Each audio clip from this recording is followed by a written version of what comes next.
Welcome to After the Fact, a podcast from the Pew Charitable Trusts that tells the stories behind the data shaping our world. Today, one of those stories. The number one. Sports teams, movie box office sales, there's lots of times when it's good to be number one. Then there are the cases where not so much. In a moment, we'll tell you about a state that was number one in something and wanted to change that.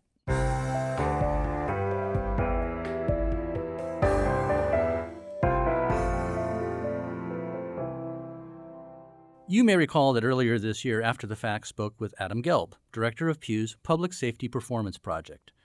That project works with states who want help reforming their criminal justice systems to hold offenders accountable and keep people safe, but to get a better return out of all the tax dollars they spend on prisons and other programs.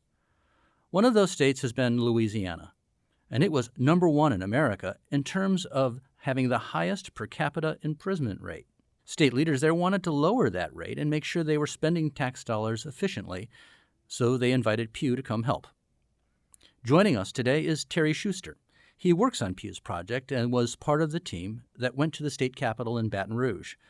Thanks to research that showed sentencing patterns, state leaders came up with a package of new laws. And in a place where the governor's a Democrat and the legislature is led by Republicans, they found agreement, gathered overwhelming support for the changes, and passed those new laws. And Terry is here now to tell us how that happened and what it will mean for Louisiana in the coming years. So, number one is sometimes a good thing, sometimes not so much. Right. Explain incarceration rate and why it's an important marker in this type of work. Sure. So in Louisiana, being number one in imprisonment meant that they had more of their own citizens behind bars than any other state in the U.S.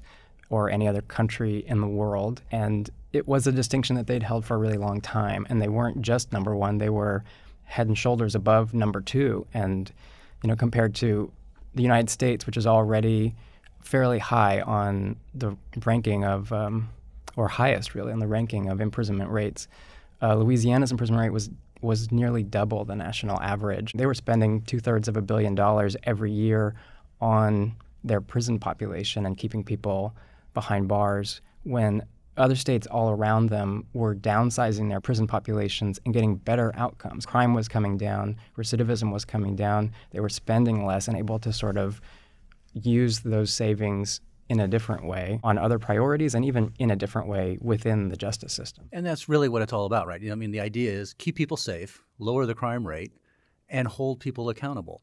So they had the same goals, but they weren't accomplishing them based on the way things were running in Louisiana. How did they get to that point? Looking just at who comes to prison and how long they stay, there's one way of sort of measuring this. When you look at the top 10 crimes that people go to prison for in Louisiana, all of the top 10 are nonviolent crimes. And the number one by far was drug possession. So you see in other states, the top crimes at admission to prison are not necessarily all nonviolent crimes. They saw that more than half of their prison admissions every year were people who were out in the community on probation or parole supervision, and they were failing on that community supervision and coming into prison. So they didn't necessarily commit a new crime. They didn't go out and hold up a store or anything. They just sort of failed the rules of supervision, and that got them back in prison. Right. And so one of the things that they had to do when sort of examining how do we want to fix this is really start with data, start with, who's coming into prison, how long are they staying, how has that changed over time in Louisiana, and how does it compare to other states, and kind of use that as the starting point for a policy conversation. One common measure that people like to look at is recidivism, the likelihood that someone's going to reoffend once they're out of prison or once they're out of the justice system. And study after study and the sort of meta-analyses of all of those studies kept showing that for most prisoners or for most people that go through the justice system, a longer prison stay was not going to reduce recidivism more than a shorter stay. So you could shave off months from prison terms and not have bad public safety outcomes. And a few months may not sound like a lot, but a few months multiplied across thousands of people could actually be big savings to the state that they could spend in a different way. And a lot of the money that is saved, and not just in places like Louisiana, but in other states where you've worked, has been either into drug treatment programs or even elsewhere in other needs in a budget, right? I mean, it just frees up these resources. Among the things that are underfunded that could make a difference to individuals in terms of individual safety or to the public in terms of public safety are victim services, or things like programming in the community that can be seen as an alternative to prison that's going to be working to reduce their likelihood of reoffending or help them get back on their feet after prison. In Louisiana, your average felony probationer was carrying around thousands of dollars in criminal justice debt. They would come out with so much debt they wouldn't be able to get a loan or get an apartment. They would also have to make really difficult decisions between paying their fines and fees or paying for food and health care and other needs or taking care of their kids. Criminal justice debt. Well, that's actual financial debt, right? I mean, states charge a lot of these offenders fees for probation or court services, or they'll have to pay back victim restitution. I imagine that there's a possibility they could even fall back into bad behavior as a way to get money to pay those fees, even though that's not the right thing to do. Right. So the studies that have been done in this area say that when someone's criminal justice debt in relation to their earning power is really high, they're likely to abscond from supervision, run away, flee the state. They're likely to turn to illegal means of getting money if they can't otherwise get money legally, and sort of make the kinds of decisions that undermine the purpose of the justice system. And a lot of times the most innovative policies in this area are actually about clearing away barriers that we've put up to people's success. Pew has been in a lot of different states. How does it get started? They actually invite us to come in and do that, work with them, right? Right. Talk us through just real quickly how that process goes. So we got an invitation in Louisiana from Governor Edwards, from the Chief Justice, from the Speaker, the Senate President, and others, saying this is going to be a priority for the coming legislative session, and we want to make sure that the policies that we put forward are based in data, they're based in evidence, they're likely to get us the outcomes that we want. You sort of sit down at the table with these policymakers and the governor to try to figure out what's happening and how to fix it, right? So each branch of government will appoint people to a joint task force that represent or that sort of come to the table with a lot of different types of expertise. So there will be law enforcement experts and corrections experts. There will be someone who's a victim advocate or a community advocate.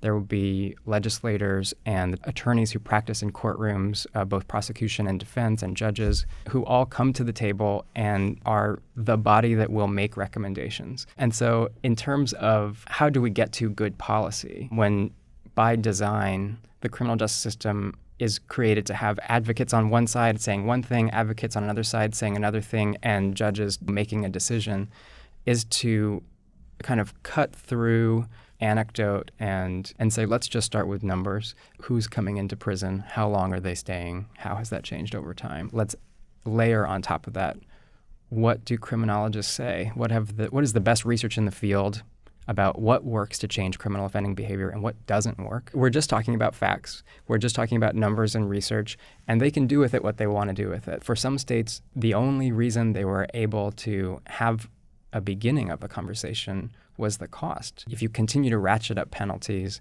where you land is with a prison system that you can't afford. It's unsustainably growing, or it's unsustainably large, as it was in Louisiana. In Louisiana, they anticipate saving $262 million over the next 10 years.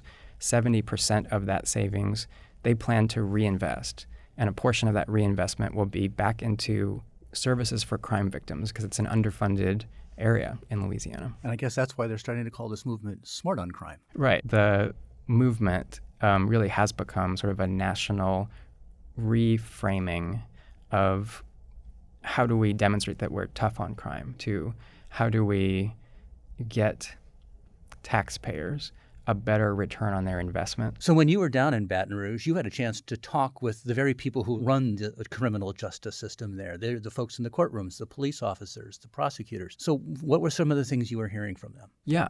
And in addition to that, I mean, there were business leaders who came to the table and members of the State Bar Association who came to the table, and faith leaders who all came to the table with kind of different reasoning too. So faith leaders, for example, had spent decades in Louisiana doing prison ministry and had really kind of framed this set of policy issues in a way that had to do with redemption or with keeping families together.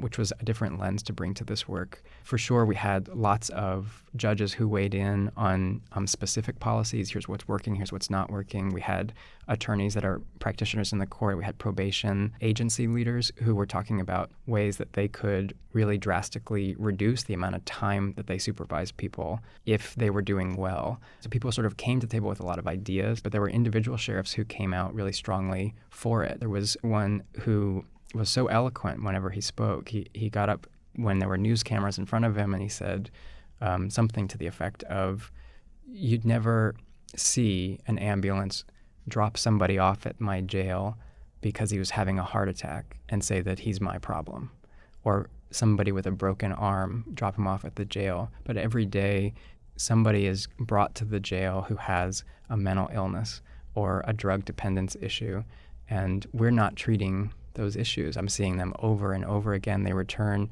because of this underlying problem that we're not solving." And I liked the way he said this. He said, they're serving a life sentence 6 months at a time, and we can do better. To our listeners, thanks for joining us. We hope you've been enjoying this podcast. And if you haven't already, please subscribe to hear more stories about issues that matter. And we appreciate your reviews. You can contribute them on Apple Podcasts or the other streaming services you may use. For the Pew Charitable Trusts, I'm Dan LeDuc, and this is After the Fact.